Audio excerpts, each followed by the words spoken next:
જય સ્વામિનારાયણ. બ્રહ્મ સ્વરૂપ પ્રમુખ સ્વામી મહારાજ જીવન ચરિત્ર ભાગ 12. આજનું વાંચન.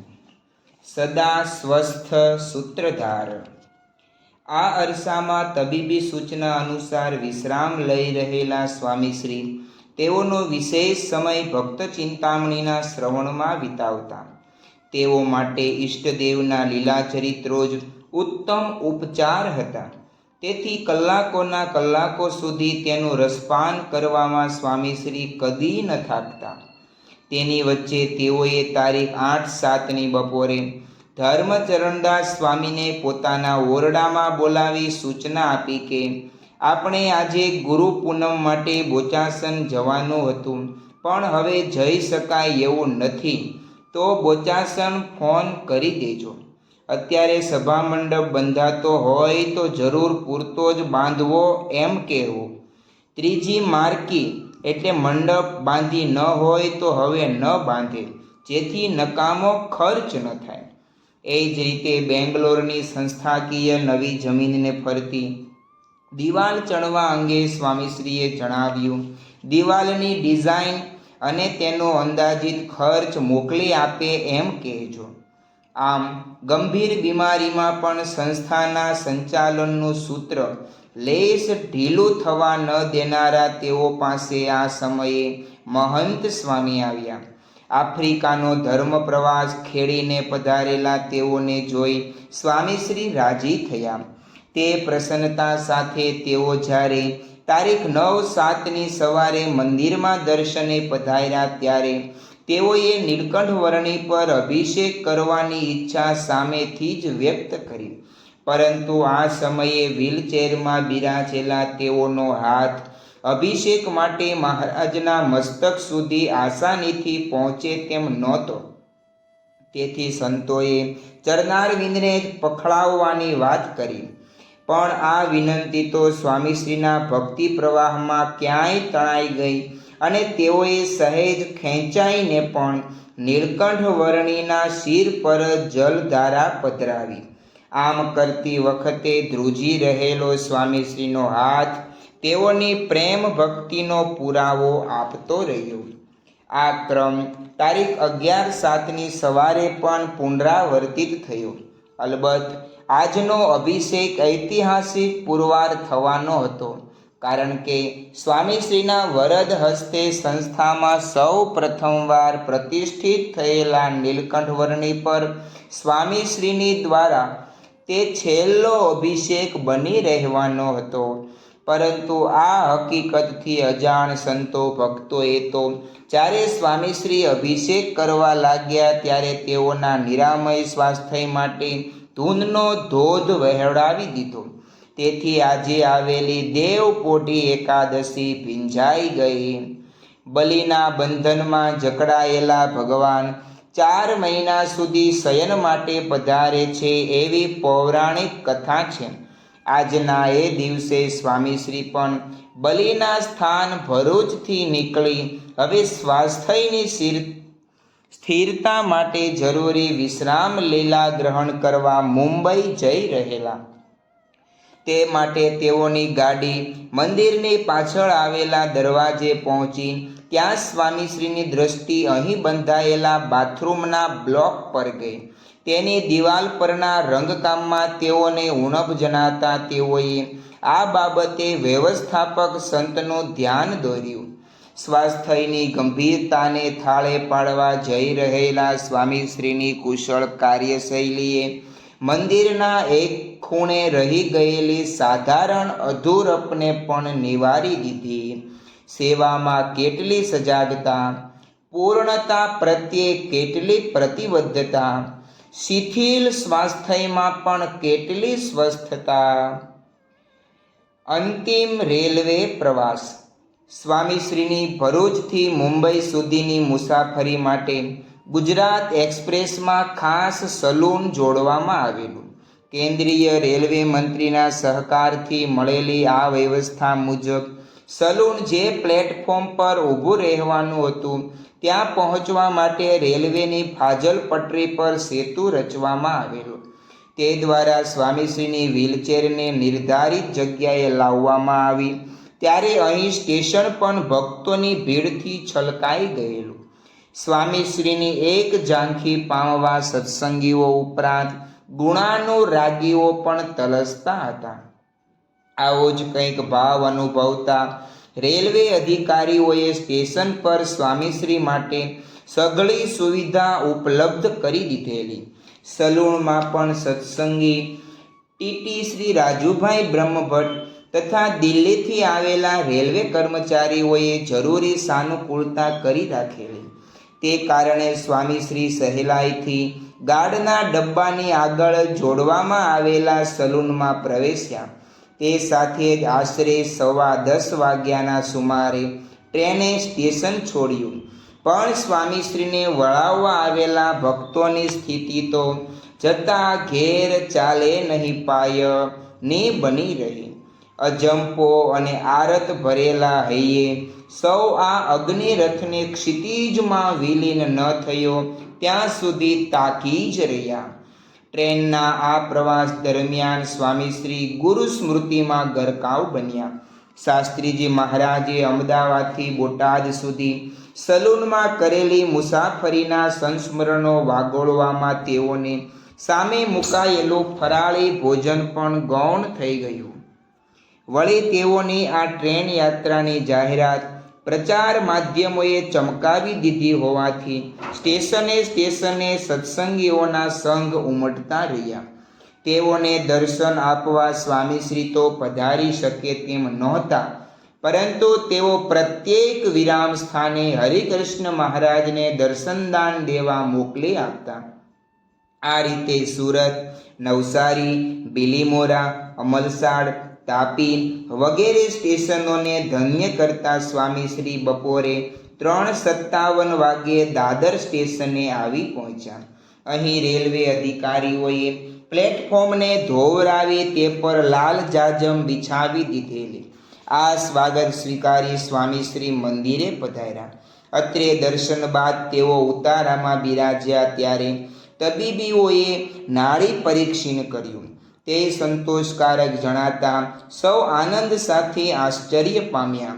કારણ કે 7 કલાકની ટ્રેન યાત્રા સ્વામીશ્રીના સ્વાસ્થ્યમાં કંઈક દખલ કરશે તેવી દહેશત તબીબો સેવી રહેલા. પરંતુ પરિશ્રમ બાદ પણ નાડીને નિયમિત રાખી સ્વામીશ્રીએ સંકેત આપી દીધો કે તમે ચિંતા ન કરશો લગાર, તમને સુખ હું આપનાર. વદી મુખેથી અતિ નમ્ર વાણી. તારીખ 13/7ના રોજ આવેલી આષાઢ સુદ 13 BAPSમાં થયેલા હરિકૃષ્ણ મહારાજના આગમનને તિથિ અનુસાર 100 વર્ષ પૂર્ણ થતા હતા. આ અવસરે રચાયેલા ભક્તિપદ હરિકૃષ્ણ મહારાજ આવ્યા રે ના આધારે તૈયાર થયેલો એક આકર્ષક વિડીયો શો આજે સ્વામીશ્રીના ભોજન દરમિયાન દર્શાવવામાં આવ્યો. તેમાં દુનિયાના પ્રસિદ્ધ સ્થાનો અને મહત્વપૂર્ણ માનવીઓને ધન્ય કરતા ઠાકોરજીની દ્રશ્યાવલીઓ જોઈ એક સંતે કહ્યું, બાપા, હરિકૃષ્ણ મહારાજને આપ ક્યારેય ભૂલ્યા નથી. તેઓને યોગીજી મહારાજ સંસ્થામાં લાવ્યા, પણ આપે મહારાજને સમગ્ર જગતમાં છતરાયા કર્યા. આપે ઠેઠ યુનો સુધી ઠાકોરજીને પહોંચાડ્યા. સંકલ્પ તો એમના જ ને, બાકી જમરાળા એટલે જર્મની સમજતા. યોગીજી મહારાજનો સંકલ્પ અને આપનો દાખલો. સંકલ્પ કરવા એ જ મહત્વની વસ્તુ છે ને. સંકલ્પ તો બધા કરે, પણ તેને સાકાર કરનારા અગત્યના છે. સાકાર કરનારા પણ એ જ છે. આપણાથી કશું થતું નથી. સ્વામીશ્રીની આ નમ્ર વાણી ઠાકોરજીના આગમનની શતાબ્દીને વિશેષ સ્મરણીય બનાવી ગઈ. આરામ આકરો જણાય છે. મુંબઈ આવ્યા બાદ નિષ્ણાંત તબીબીઓએ સ્વામીશ્રીના સ્વાસ્થ્યની તપાસના અંતે ધીરે ધીરે પ્રવૃત્તિ શરૂ કરવા માટે લીલી ઝંડી ફરકાવતા સ્વામીશ્રી પ્રસન્ન થઈ ગયા. આ તબીબી સલાહ ઝીલતા તેઓએ તારીખ 13/7થી જ પત્ર લેખનનો આરંભ કરી દીધો. તેની સાથે સ્વામીશ્રીએ પોતાની સમક્ષ પરિચારક દ્વારા થતા પત્રોના વાંચનની સમયાવધિ પણ વધારી દીધી.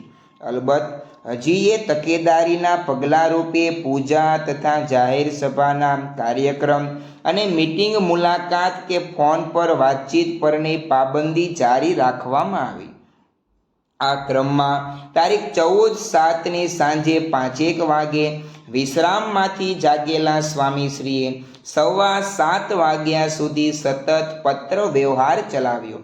અંતે આ સમયે સેવકોએ આરામની યાદ અપાવી ત્યારે સ્વામીશ્રીના હોઠે પ્રશ્ન ફૂટી નીકળ્યો, આરામ? આ પ્રશ્નાર્થ ચિહ્ન જ તેઓની કર્મઠતાનું સીમા ચિહ્ન બની રહ્યું. 90 વર્ષીય સ્વામીશ્રીને આરામ આકરો લાગતો. આ ધગશ સાથે તેઓ તારીખ 15/7ના રોજ આવેલી ગુરુ પૂર્ણિમાએ ભક્તો પર વરસી પડ્યા. તેઓના સ્વાસ્થ્યને લક્ષ્યમાં રાખી ઉત્સવની ઉજવણીનું તો કોઈ આયોજન નહોતું, પરંતુ ઘુમ્મટ તળે એકત્રિત થયેલા ભક્તોને અમૃતધારાથી ભીંજવતા સ્વામીશ્રીએ જણાવ્યું, આજે ગુરુ પૂનમના આશીર્વાદ છે. આ ઉત્સવ શાસ્ત્રીજી મહારાજે બોચાસણમાં મંદિર કર્યું ત્યારથી જ બોચાસણમાં જ કરવામાં આવે છે. આજે પણ ત્યાં ઉત્સવ છે ને 50-60 હજાર માણસો ત્યાં ભેગા થયા છે. બધા સદ્ગુરુ સંતો ત્યાં કથા વાર્તા કરીને સર્વને ભગવાન પરાયણ કરે છે. અહીંયા પણ એ જ ઉત્સાહ જોવા મળે છે. તો મહારાજને પ્રાર્થના કરીએ કે દરેકના દેશકાળ સારા થાય, વરસાદ પણ સારો થાય, વરસ સારામાં સારું થાય. આજે અમારે શરીરને હિસાબે અહીં આવવાનું થયું છે, પણ આપ બધાનો ભક્તિભાવ ને બધા ભગવાનને પ્રાર્થના કરે છે તો તેને લઈને શરીર સારું રહેશે. લૌકિક રીતે અહીં આવવું પડે ને ડૉક્ટરને બતાવવું પડે એટલે બધી તપાસ થઈ છે ને ડૉક્ટરે રિપોર્ટ આપ્યો છે કે સારું છે. આ તો દેહ છે એટલે ચડતી પડતી થવાની. પણ આજે તમારા બધાના દર્શન થયા. તમારો ભક્તિભાવ જોઈને મહારાજ સ્વામી ખૂબ રાજી થશે. સ્વામીશ્રીના જ મુખે તેઓની તબિયતનું આ બયાન સાંભળી સૌ અંતરમાં અતિ સુખની લાગણી અનુભવી રહ્યા. મને કોઈ જ ચિંતા થઈ જ નથી. ગુરુ પૂર્ણિમાના પ્રભાતે જ મળી ગયેલો સ્વામીશ્રીની અમૃત ધારાના આચમનનો આસ્વાદ હજી તો સૌ મમળાવી રહેલા ત્યાં જ આજની રાત્રે વધુ એક ખુશ ખબર આવી પહોંચી. આ સમયે આશરે પોણો કલાક સુધી સ્વામીશ્રીના હૃદયનો 2D એકો કાર્ડિયોગ્રામ લેવાની પ્રક્રિયા ચલાવી ડૉક્ટર લોટલીકરે નિદાન કર્યું કે સ્વામીજી, 6 મહિના પહેલાં અહીં જ આપના હૃદયનો એકો કાર્ડિયોગ્રામ લીધો હતો. એની જ જાણે નકલ ઉતરી હોય એવો એકો કાર્ડિયોગ્રામ આજનો છે. આપના હૃદયની પરિસ્થિતિ એવી જ છે જેવી પહેલાં હતી. આટલું કહી તેઓએ ઉમેર્યું, સન 1983માં આપને આવેલા હાર્ટ એટેક વખતે હૃદયના જે કોષને કાયમી નુકસાન પહોંચેલું એની આજુબાજુ જ ભરૂચમાં પણ દુખાવો ઉપડ્યો કહી શકાય. એટલે કે મરેલા ભાગને મારવા જેવી આ વાત થઈ. તબીબી જગતમાં પણ આ એક ચમત્કાર જ કહી શકાય. હૃદયનું 80% કામ જે નળી કરે છે એ એવીને એવી જ સ્વસ્થ છે. આ સાંભળી આનંદિત થઈ ઉઠેલા વિવેક સાગરદાસ સ્વામીએ સ્વામીને કહ્યું, હવે આપની શતાબ્દી ધામધૂમથી ઉજવવાની છે. આપ ખૂબ જ સ્વસ્થ છો, જરાય ચિંતા કરવા જેવું નથી. મને શું થશે કેમ થશે એવી કોઈ ચિંતા થઈ જ નથી, ગભરાટ પણ થયો જ નથી. જે કંઈ થાય એ ભગવાનની ઈચ્છા પર છે. સ્વામીશ્રી બોલ્યા.